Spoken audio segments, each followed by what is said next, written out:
சமோசா சமோசா சமோசா வாங்குங்க, சூடான சமோசா, சுவையான சமோசா. சோனா குருவி இந்த மாதிரி அந்த காடு பூரா சுத்தி சுத்தி சமோசா வியாபாரம் செஞ்சுக்கிட்டு இருந்தது. இப்படி சமோசா வித்து வர பணத்துல தன்னுடைய குடும்பத்தை நடத்திக்கிட்டு தன்னோட பையன் குக்குவையும் படிக்க வச்சது.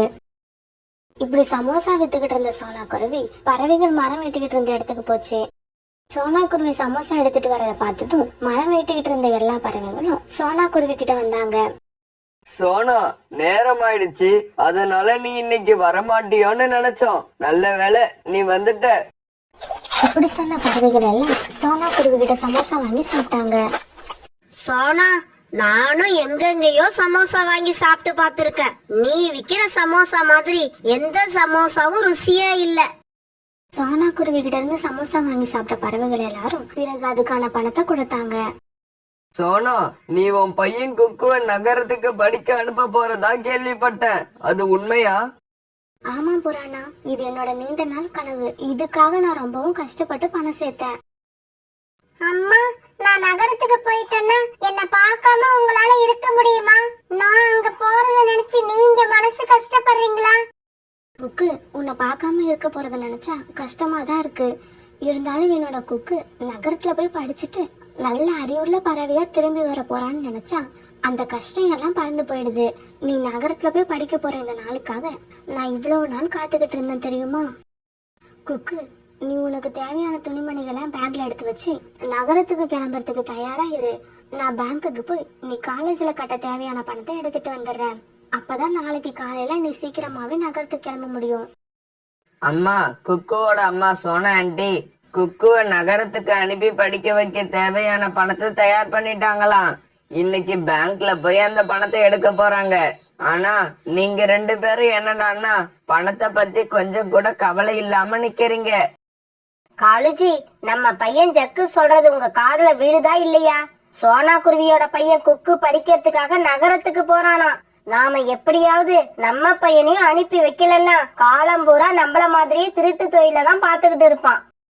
கோரி, நானும் யார்கிட்டயும் நம்ம பையனை நகரத்துக்கு படிக்க அனுப்புறதுக்காக பணம் கேட்டு பார்த்துட்டேன். எல்லாரும் இல்லைன்னு சொல்லிட்டாங்க. அப்பா, நீங்க எல்லாம் கடன் கேட்டா யார் கொடுப்பாங்க? ஏற்கனவே வாங்கின பணத்தை திருப்பி கொடுக்காம மேல மேல பணம் கேட்டுக்கிட்டு இருந்தா யாரும் கொடுக்க மாட்டாங்க. காலுஜி, நீங்க சொல்றத பார்த்தா உங்களால நம்ம பையன் படிப்புக்கு பணம் ஏற்பாடு பண்ண முடியாதுன்னு சொல்றீங்க, அப்படிதானே? கோரி, என்னோட நிலைமைய புரிஞ்சிக்க. ஜக்குக்கு தேவையான பணத்தை எப்படி ரெடி பண்றதுன்னு சொல்லு. கண்டிப்பா நான் செய்யறேன். ஏங்க, ஜக்கு தான் ஆரம்பத்திலேயே சொன்னான்ல குக்குவை படிக்க அனுப்புறதுக்காக சோனா குருவி இன்னைக்கு பேங்க்ல போய் பணம் எடுக்க போகுதுன்னு. பேசாம சோனா குருவி பின்னாடியே ஃபாலோ பண்ணுங்க. பேங்க்ல இருந்து அது வர வழியில எப்படியாவது அந்த பணத்தை எடுத்துக்கிட்டு வந்துருங்க. கோரி, நமக்கு தேவையான பணத்தை ரெடி பண்ற வழிய நீ சொல்லிட்ட. இன்னைக்கு நான் அதை சக்சஸா முடிச்சு காட்டுறேன். அப்பா, பேசிக்கிட்டே நிக்காதீங்க, சீக்கிரமா போங்க. சோனா ஆண்டி பணத்தை எடுத்துக்கிட்டு வீட்டுக்கு வந்துட்டாங்கன்னா அப்புறம் உங்களால எதுவும் பண்ண முடியாது. வழியிலேயே எப்படியாவது அந்த பணத்தை திருடிக்கிட்டு வந்துருங்க. ஜக்கு இப்படி சொல்ல பிறகு காலுக்காகும் சோனா குருவி பணம் எடுக்க போன பேங்க நோக்கி பறந்து போச்சு. இப்படி சோனா குருவி போன பேங்குக்கு போன காலுக்காகும் ஒரு இடத்துல மறைஞ்சிருந்து பேங்கோட வாசலை பாத்துக்கிட்டே இருந்தது. பேங்க்ல இருந்து பணத்தை எடுத்துட்டு வந்த சோனா குருவி பிறகு குக்குவுக்கு கொடுத்து அனுப்புறதுக்காக சில பொருட்களை வாங்க மார்க்கெட்டை நோக்கி பறந்து போச்சு. இப்படி மார்க்கெட்டுக்கு போன சோனா குருவி பணம் வச்சிருந்த பைய கீழே வச்சுட்டு கடைக்காரர்கிட்ட தேவையான பொருட்களை வாங்கிட்டு இருந்தது. இந்த சமயத்துல சத்தம் போடாம பின்னாலேயே போன காலுக்காகும் சோனா குருவியோட பையில இருந்த மணி பர்ஸ் எடுத்துக்கிட்டு தன்னோட வீட்டை நோக்கி பறந்து போச்சு. பிறகு கொஞ்ச நேரம் கழிச்சு கடைக்காரருக்கு பணத்தை கொடுக்க தன்னோட பைய பார்த்த சோனா குருவி மணி பர்ஸ் அங்க இல்லாதான்னு ரொம்பவும் அதிர்ச்சி ஆயிடுச்சு. ஐயோ, என்னோட மணி பர்ஸ காணோம். இந்த பையில தான் வச்சிருந்தேன், எங்க விழுந்துச்சுன்னு தெரியலையே. இப்ப நான் என்ன பண்ணுவேன்? நாளைக்கு என்னோட பையனை படிக்கிறதுக்கு எப்படி அனுப்புவேன்? தன்னோட பையில மணி பர்ஸ் இல்லாதால இப்படி சத்தம் போட்டு கதறி அழுதுச்சு. பிறகு தான் வந்த வழியெல்லாம் மறுபடியும் பறந்து போய் பார்த்தது. ஆனா அதுக்கு மணி பர்ஸ் மட்டும் எங்கேயும் கிடைக்கவே இல்லை. பிறகு சோனா குருவி இப்படி அழுதுகிட்டு தன்னோட வீட்டை நோக்கி பறந்து போச்சு. சோனா குருவி இப்படி வீட்டுக்கு போனப்ப குக்கு தன்னோட பயணத்துக்கு தேவையான துணிமணிகளை ஒரு பேக்ல எடுத்து வச்சுக்கிட்டு இருந்தான். குக்கு, நம்ம மோசம் போயிட்டோம். பேங்க்ல இருந்து நான் எடுத்துட்டு வந்த பணத்தை காணோம். வழியில எங்கேயாவது விழுந்துருச்சா இல்ல யாராவது திருடிட்டாங்களான்னு தெரியல. ஆக மொத்தம் நம்ம கிட்ட இப்ப பணம் இல்லை. நாளைக்கு உன்னால நகரத்துக்கு போய் படிக்க முடியாது. இப்படி சொன்ன சோனா குருவி கண்ணீர் விட்டு அழுதுது. இதை கேட்ட குக்குவும் கண்ணீர் விட்டு அழுதான். அம்மா அழாதீங்கம்மா, அழாதீங்க. உங்க கண்ணுல இருந்து கண்ணீர் வர்றதை என்னால பார்க்க முடியல. குக்கு, இருந்த பணமும் திருட்டு போன நிலைமையில இதுக்கப்புறம் நான் உன்னை எப்படி படிக்க அனுப்புவேன்? அம்மா எதை நினைச்சும் கவலைப்படாதீங்க, என்னால படிக்க முடியாது அவ்வளவுதானே. பரவாயில்ல, நான் நகரத்துக்கு போய் படிச்சா என்னோட படிப்பு முடிக்க 3 வருஷம் ஆகும். அதே 3 வருஷத்துல நான் ஏதாவது வேலை செஞ்சு நம்ம குடும்பத்தை முன்னேற்றி காட்டுறேன். எதுக்கும் நீங்க கவலைப்படாதீங்கம்மா. பிறகு சோனா குருவியும் குக்கும் பணம் காணாம போனதை பத்தியே ரொம்ப நேரம் பேசிக்கிட்டே இருந்தாங்க. பிறகு ராத்திரி ஆனதால அப்படியே படுத்து தூங்கினாங்க. மறுநாள் பொழுது விடிஞ்சிச்சு. சோனா குருவியும் குக்கும் பணம் காணாம போன சோகத்துல தங்களோட வீட்டு வாசல்ல மௌனமா உட்கார்ந்து இருந்தாங்க. அந்த சமயம் கோரிக்காக அங்க வந்தது. என்ன சோனா, இன்னைக்கு என் பையன் ஜக்கு படிக்கிறதுக்காக நகரத்துக்கு போறான். உன் பையன் குக்குவையும் இன்னைக்கு தானே அனுப்பி வைக்கிற? இல்ல கோரி அக்கா, என்னோட பையன் படிக்கிறதுக்காக நகரத்துக்கு போகல. அதுக்காக நான் பேங்க்ல சேர்த்து வச்சிருந்த பணத்தை எடுத்துட்டு வர வழியில அது எப்படியோ காணாம போயிடுச்சு. அடடா, இவ்வளவு கஷ்டப்பட்டு சேர்த்த பணத்தை எடுத்துக்கிட்டு வரும்போது நீ கொஞ்சம் ஜாக்கிரதையா இருந்திருக்க வேண்டாமா? நாங்களே செக்குவோட படிப்புக்காக பணத்துக்கு என்ன பண்றதுன்னு தெரியாம தவிச்சுக்கிட்டு இருந்தோம். நல்ல வேலையா அந்த சமயத்துல காலேஜியோட மாமா கொஞ்சம் பணம் கொடுத்து உதவுனாரு. இப்படி சொன்ன கோரிக்காகவும் பிறகு அங்க இருந்து பறந்து போச்சு. அம்மா அப்பா, நீங்க 2 பேரும் கவலைப்படாதீங்க. நான் நல்லா படிச்சு பெரிய வேலைக்கு போய் உங்க 2 பேரையும் உட்கார வச்சு சாப்பாடு போடுவேன்.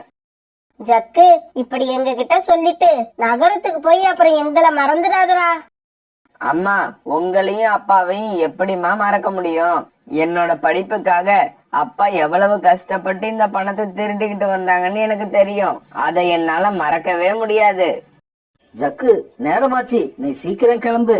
அப்புறம் ஒரு விஷயம், நகரத்துக்கு போற பறவைகள் எல்லாம் கெட்ட பழக்கங்களை கத்துக்கிட்டு வராங்க. ஆனா நீ எப்படி இருக்க மாட்டேன்னு நினைக்கிறேன். பிறகு ஆட்டோவில் அங்க இருந்து கிளம்பின ஜக்கு பஸ் ஏறி நகரத்துக்கு போக ஆரம்பிச்சான். அம்மா, இனிமே நீங்க சமோசாவை தூக்கிக்கிட்டு இந்த காடு பூரா சுத்தி வர வேண்டாம். குக்கு, அம்மா சமோசா வியாபாரத்துக்கு போகலன்னா நம்ம குடும்பத்தை எப்படி நடத்துறது? இதை விட்டு அம்மாவுக்கு வேற தொழில் தெரியாது.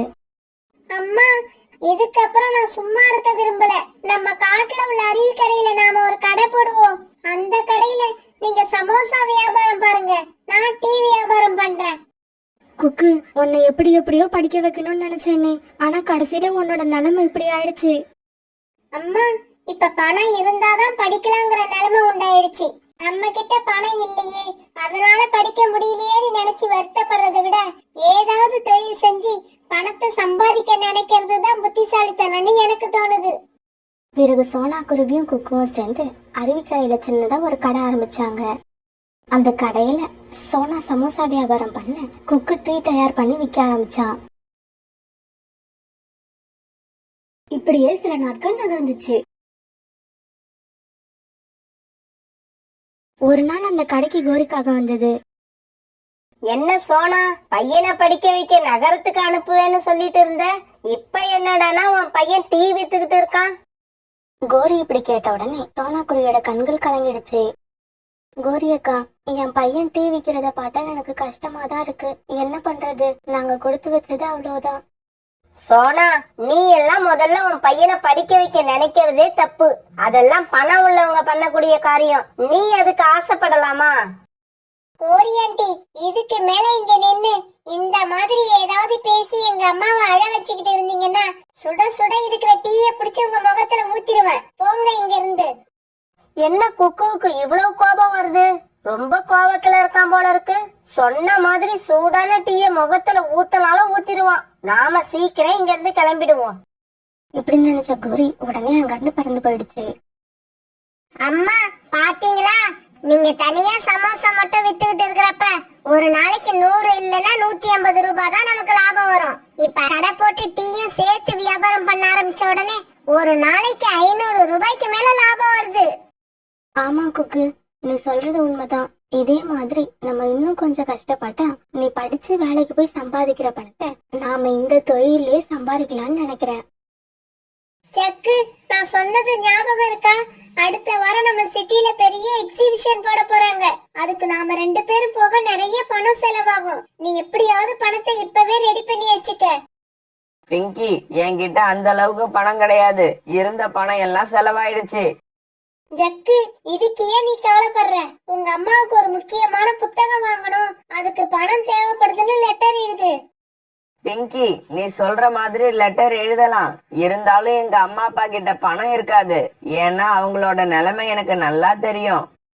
ஜக்கு, படிக்கிற பையன் பணம் கேட்டா எந்த அப்பா அம்மாவும் இல்லன்னு சொல்ல மாட்டாங்க. எப்படியாவது ரெடி பண்ணி கொடுத்துருவாங்க.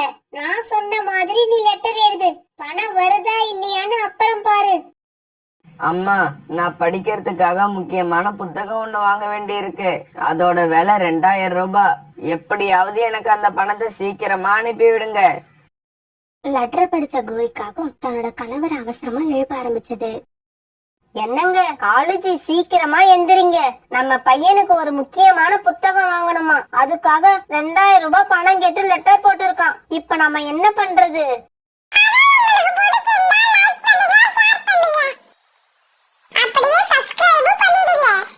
ஒரு இப்படி திடீர்னு 2000 ரூபாய் கேட்டா என்னால மட்டும் என்ன பண்ண முடியும்? என்ன காலேஜி, நீங்களே இப்படி சொன்னா என்ன அர்த்தம்? ஏதாவது யோசனை பண்ணுங்க. எப்படியாவது என் பையனுக்கு 2000 ரூபாய் பணம் அனுப்பி விடுங்க. கோரி, என்ன பண்றதுன்னு எனக்கும் புரியல. சரி இரு, யாருக்கிட்டயாவது போய் கடன் கேட்டு பாக்குறேன். இப்படி சொன்ன காலுக்காகவும் பிறகு ஜக்குவுக்கு பணம் ரெடி பண்றதுக்காக வீட்டை விட்டு பறந்து போச்சு. இப்படி போன காலுக்காகவும் முதல்ல சோனா குருவி கடையில போய் உட்கார்ந்தது. சோனா சோனா, என்னோட பையன் ஜக்கு ஏதோ ஒரு முக்கியமான புத்தகம் வாங்க 2000 ரூபாய் பணம் கேட்டிருக்கான். ஆனா இப்ப என்கிட்ட சுத்தமா பணம் இல்ல. உங்ககிட்ட இருந்தா கொடு. என் பையன் படிச்சு முடிச்சு வேலைக்கு சேர்ந்த உடனே அந்த பணத்தை எப்படியாவது திருப்பி கொடுத்துடுறேன். காலண்ணா, என்கிட்ட பணம் இருந்தா நான் 2000 ரூபாய் நானே கொடுத்திருப்பேன். ஆனா என்கிட்ட இப்ப 1000 ரூபாய் தான் இருக்கு. என் பையனுக்கு தான் படிக்க கொடுத்து வைக்கல. ஜக்குவியாவது நல்லபடியா படிக்க சொல்லுங்க. இந்தாங்க, இத வச்சுக்கோங்க. இப்படி சொன்ன சோனா குருவி தான் கிட்ட இருந்த 1000 ரூபாய் பணத்தை காலுக்காகத்துக்கிட்ட கொடுத்தது. பிறகு காலுக்காகவும் தெரிஞ்சவங்க எல்லார்கிட்டயும் போய் பணம் கேட்டு பார்த்தது. காலுக்காக ஜக்குவோட படிப்புன்னு சொன்ன உடனே எல்லா பறவைங்களும் கையில கிடைச்ச பணத்தை கொடுத்தாங்க. ஒரு வழியா காலுக்காகத்துக்கு 2000 ரூபாய் பணம் கிடைச்சிருச்சு. உடனே அந்த பணத்தை எடுத்துக்கிட்டு போஸ்ட் ஆபீஸ் போன காலுக்காகவும் தன்னோட மகன் ஜக்குவுக்கு அந்த பணத்தை அனுப்பி வச்சது. பிங்கி, நீ சொன்னது உண்மைதான். உன்னோட ஐடியா ஒர்க் அவுட் ஆயிடுச்சு. என்ன ஜக்கு சொல்றீங்க? நான் என்ன ஐடியா கொடுத்தேன்? பிங்கி, நீ சொன்ன மாதிரி எனக்கு புத்தகம் வாங்கணும்னு எங்க அம்மாவுக்கு ஒரு லெட்டர் எழுதியிருந்தேன். அது உண்மைன்னு நம்பி எங்க அம்மா எனக்கு 2000 ரூபாய் பணமும் அனுப்பி வச்சுட்டாங்க. அதை கேட்ட பிங்கி ரொம்ப சந்தோஷப்பட்டது. பிறகு அந்த பணத்தை எடுத்துக்கிட்டு ஜக்குவும் பிங்கியும் அந்த நகரத்தையே சுத்தி வந்தாங்க. நினைச்சதை சாப்பிட்டு பார்த்தாங்க. அந்த பணத்தை தங்களுடைய மனம் போனபடி செலவு பண்ணாங்க. பிறகு ஒரு மரத்தடியில வந்து உட்கார்ந்த பிங்கியும் ஜக்குவும் ரொம்ப நேரம் பேசிக்கிட்டு இருந்தாங்க. இவங்க இப்படி பேசிக்கிட்டு இருக்கத பார்த்த பிங்கியோட அப்பா அந்த இடத்துக்கு வந்தாரு. பிங்கி, என்ன இந்த இடத்துல உக்காந்துருக்க? இந்த பையன் யாரு? அப்பா, நான் அடிக்கடி ஜக்குன்னு ஒருத்தரை பத்தி சொல்லுவல்ல, அது இவர்தான். நான் இவரை தான் கல்யாணம் பண்ணிக்க ஆசைப்படுறேன். அப்படியா? நீ சொன்னதை வச்சு ஜக்குங்கிற பையன் பெரிய பணக்காரனா இருப்பான்னு நினைச்சேன். ஆனா இந்த பையனை பார்த்தா அப்படி தெரியல. சார், நான் நல்லா படிக்கிறேன். எனக்கு எப்படியும் நல்ல வேலை கிடைக்கும். அதனால கூடிய சீக்கிரமே நான் பெரிய பணக்காரன் ஆயிடுவேன். உங்க பொண்ணை கண் கலங்காம வச்சு காப்பாத்துவேன். தம்பி, நீ படிக்கிறது, வேலை தேடுறது இதெல்லாம் அடுத்த விஷயம். இந்த நகரத்துல உனக்குன்னு ஒரு சின்ன வீடு இருந்தா போதும். நீ வேலை பார்த்து என் பொண்ணை காப்பாத்துவன்னு எனக்கு உன் மேல நம்பிக்கை வந்துரும். அப்பா, எங்களுக்கு இப்பவே கல்யாணம் பண்ணி வச்சிருங்க. இன்னும் 6 மாசத்துக்குள்ள சின்னதா ஒரு வீட்டை அவர் கண்டிப்பா வாங்குவாரு. அவர்கிட்ட அந்த திறமை இருக்கு. Okay Pinki, okay. உனக்கு ஜக்கு மேல இத சாதிச்சு காட்டுவான்னு நம்பிக்கை இருந்தா எனக்கும் நம்பிக்கை வந்த மாதிரிதான். சரி சரி, நான் நாளைக்கே கல்யாணத்துக்கு ஏற்பாடு பண்றேன்.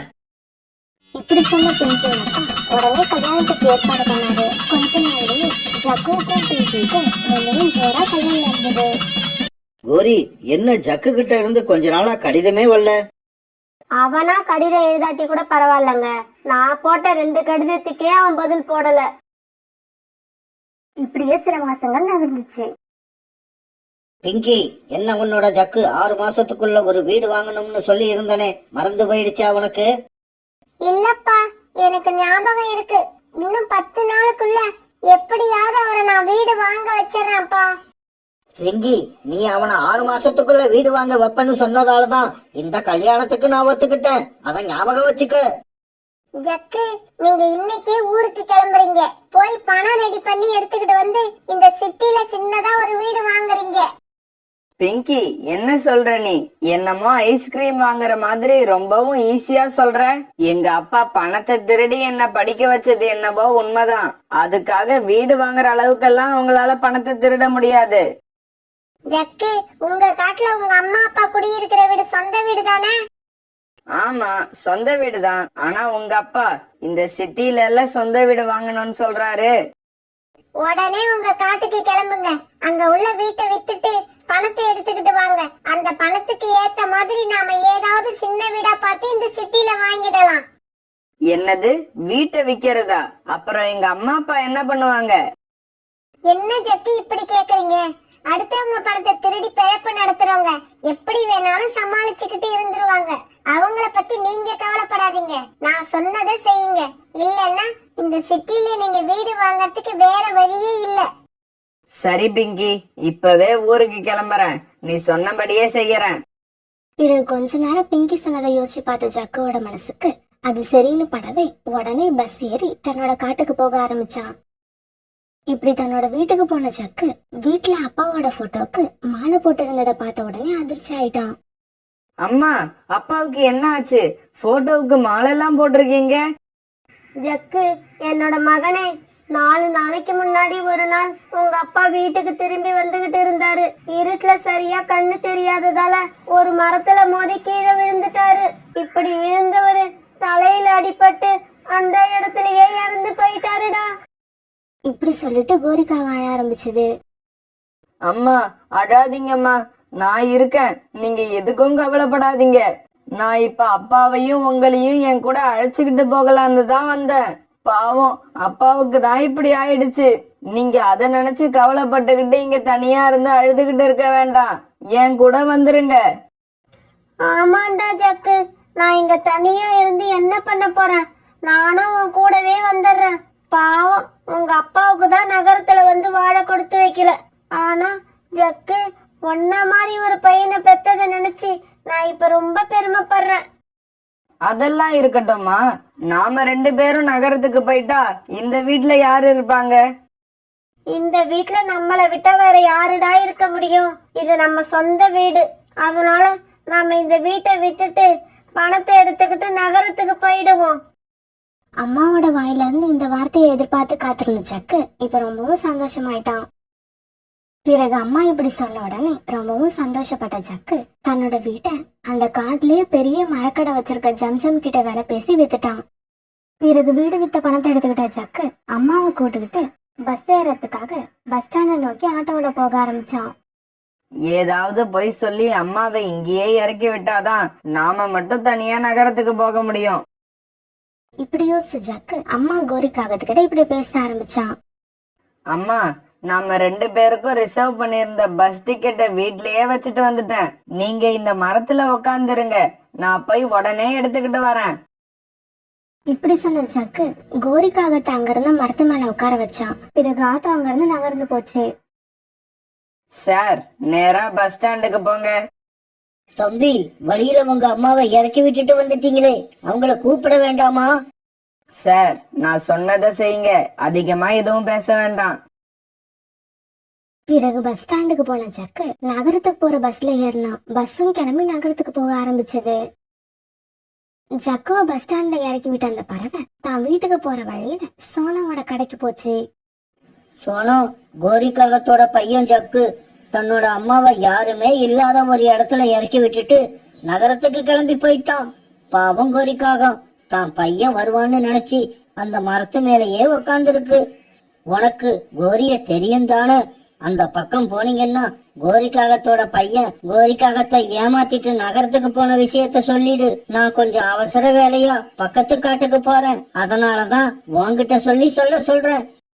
இப்படி சொன்ன ஆட்டோக்காரர் பிறகு தன்னுடைய ஆட்டோவை எடுத்துக்கிட்டு பக்கத்து கடை நோக்கி போயிட்டாரு.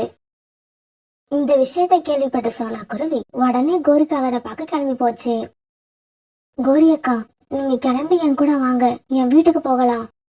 இல்ல சோனா, என்னோட பையன் ஜக்கு பஸ் டிக்கெட் எடுக்கிறதுக்காக வீட்டுக்கு போயிருக்கான். அவன் வந்த உடனே நான் அவன் கூட நகரத்துக்கு போறேன். இதுக்கப்புறம் நான் இந்த காட்டுக்கு வர மாட்டேன். அதனாலதான் வீட்டையும் வித்துட்டு பணத்தை எடுத்துக்கிட்டு கிளம்புறோம். கோரி அக்கா, உங்க பையன் சக்கு உங்களை ஏமாத்திட்டு வீட்டை வித்த பணத்தை எடுத்துக்கிட்டு நகரத்துக்கு போயிட்டான். இனி அவன் திரும்பி வரமாட்டான். எப்படி சொன்ன சோனா குருவி பிறகு ஆட்டோக்கார் சொன்னது எல்லாத்தையும் சொல்லுச்சு. அட பாவி ஜக்கு, அம்மாவை இப்படி ஏமாத்திட்டு போறியே, நீ நல்லா இருப்பியா? உன்னை என்னெல்லாம் கனவு கண்டு படிக்க அனுப்புன, கடைசியா இப்படி பண்ணிட்டியடா பாவி. இப்படி சொன்ன கோரிக்காவும் கண்ணீர் விட்டு அழுதுது. கோரி அக்கா, காலன்னு இறந்து போயிட்டாங்க. ஜக்கும் உங்களை ஏமாத்திட்டு நகரத்துக்கு போயிட்டான். இதுக்கப்புறம் நீங்க தனியா இருந்து என்ன பண்ணுவீங்க? பேசாம என் கூட வாங்க, நாங்க என்ன சாப்பிடுறோமோ அதை உங்களுக்கும் தரோம். சோனா குருவி சொன்னதை கேட்ட கோரிக்காகும் இப்பதான் ரொம்பவும் அழுதுது. சோனா, நீ காட்ட அன்புக்கெல்லாம் நான் அருகதையே இல்லாதவ. குக்குவை படிக்க வைக்கிறதுக்காக நீ பேங்க்ல இருந்து பணத்தை எடுத்துக்கிட்டு வர்றப்ப அந்த பணத்தை காலேஜியை விட்டு திருட சொன்னது நான் தான். நான் செஞ்ச பாவத்துக்கெல்லாம் எனக்கு சரியான தண்டனை கிடைச்சிடுச்சு. இப்படி சொன்ன கோரிக்காகும் பிறகு நடந்த எல்லா விஷயத்தையும் சோனா குருவி கிட்ட சொல்லுச்சு. கோரிக்காக சொன்ன விஷயத்தையெல்லாம் கேட்ட சோனா குருவி ரொம்பவும் அதிர்ச்சி ஆயிடுச்சு. அதுக்கு கோபமா வந்தது. இருந்தாலும் சோனா குருவி கொஞ்ச நேரத்துல தன்னை சுதாரிச்சுக்கிட்டு இப்படி பேச ஆரம்பிச்சது. கோரி அக்கா, நீங்க தெரிஞ்சோ தெரியாமலையோ பெரிய தப்பு பண்ணிட்டீங்க. ஆனா அதுக்காக நான் இப்போ உங்களை பழி வாங்க விரும்பல. இப்பவும் அதையே தான் சொல்றேன். நீங்க என் கூட என் வீட்டுக்கு வாங்க, உங்களை கடைசி வரைக்கும் நான் வச்சு காப்பாத்துறேன். பிறகு கண்ணீர் விட்டு அழுதபடி கோரிக்காக சோனா குருவி கூட அதோட வீட்டுக்கு போச்சு.